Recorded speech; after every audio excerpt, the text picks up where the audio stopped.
The best productivity system is invisible, gains from disorder, requires zero maintenance, which is completely counter to popular productivity systems.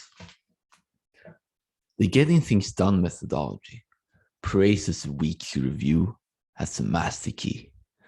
Cal Newport system requires planning at the quarterly, weekly, and daily scales. Even my previous system, called One Glance, preached for a harmonious integrations between reality and your higher levels. However, every second you spend refining, adoring, and probably procrastinating behind your workflows could be spent doing what is really important for you. So you do not need weekly, monthly, and annual reviews. The only reason why you would want it in the first place is that your system is not current enough, which is in itself alarming since it will not help you when you need it most.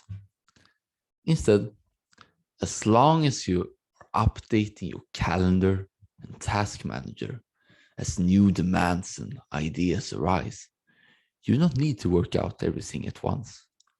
If you constantly adjust the system, there is no need to further reviews. But then you say, I need a weekly review to know where I'm going in life, check in on my projects and goals, I not fall off track. My friend, time to erase this common fallacy and need for certainty once and for all. You do not know what you want and cannot predict the future. And that goes for me too. You and I do not know what we want, and we both cannot predict the future. And the sooner you and me and all of us accept this truth, the faster you become liberated and act based on current reality and what you find fascinating at the moment. So I argued in great length why you must abolish altogether, and I will link the article in the description. But the main reasons for a short summary are the following. Number one, you cannot predict the future because black swans exist and can throw your world upside down at any moment. Therefore, adjust to the present moment instead.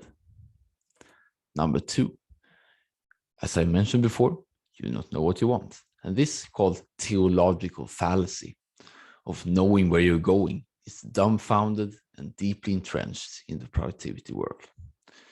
Be a rational flaneur instead and evaluate your options as you go so you can take full advantage of what you have right now, because that's what you have. The third reason is that you restrict reality and become option blind. If you're praying to your projects regularly, you miss precious opportunities that you could not imagine before.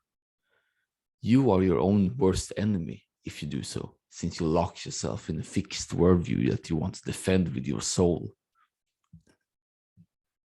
The fourth reason that you become miserable. And in a Twitter thread, which I link in the show notes, I argue that negative emotions come when expectations are higher than reality. By setting goals and projects, your expectation will inevitably rise, which leads you to constantly seek reassurance at best and become depressed at worst. And you're never at the present moment, and the future doesn't exist. So it's not a too pleasant state to be in, to be really honest.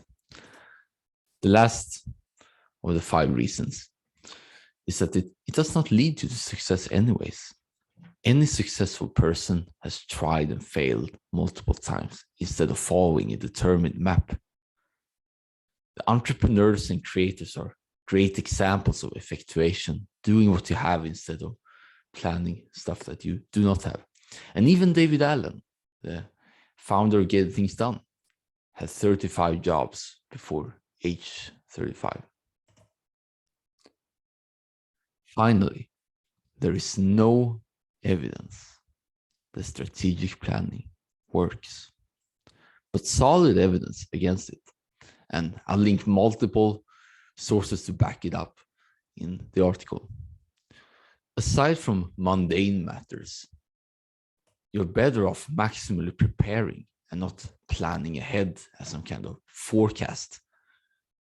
Because if you do it, you are deluding yourself, and you should stop it, because I don't want you to delude yourself. You should enjoy the journey of living instead. So what's the solution? You have to let go of the fact that you are, and even want to be, in maximum control of your reality. You do not need that pressure and inflicted reassurance. Instead, see reality without judgment for what is. Watch closely on what is possible at the moment. Adjust to what is true right now for you. Stay at the ground level, the action level, where everything happens anyway, instead of formulating your own desires and dream world that is counterproductive. But you still have obligations to do or experience unwanted consequences. So my barbell system allows you to take care of the obligations via the calendar while leaving plenty of room for spontaneous tinkering.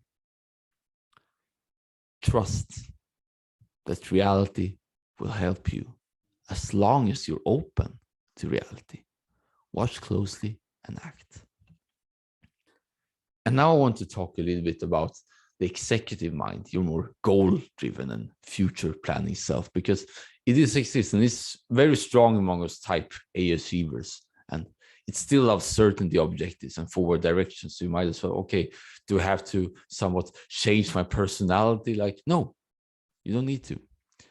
The only thing you need to do instead is that you redirect. Instead of repressing it, which you shouldn't do, you redirect your goal-driven tendency to the prevention of harm.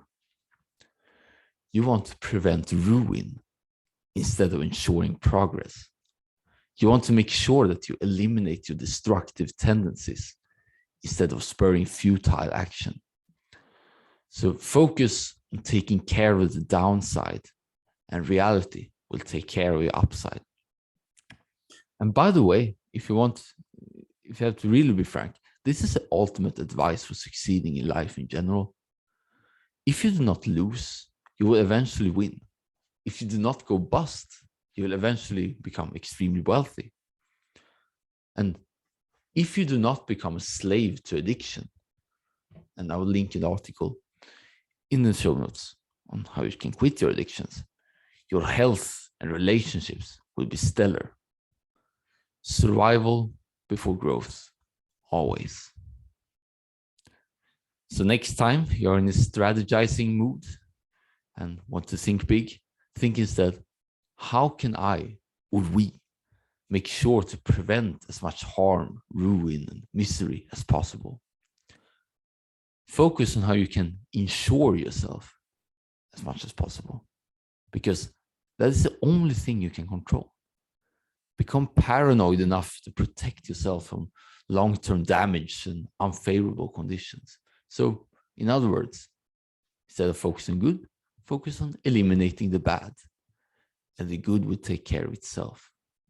And the next upcoming video and episode will dive deeper into being more spontaneous and giving up control.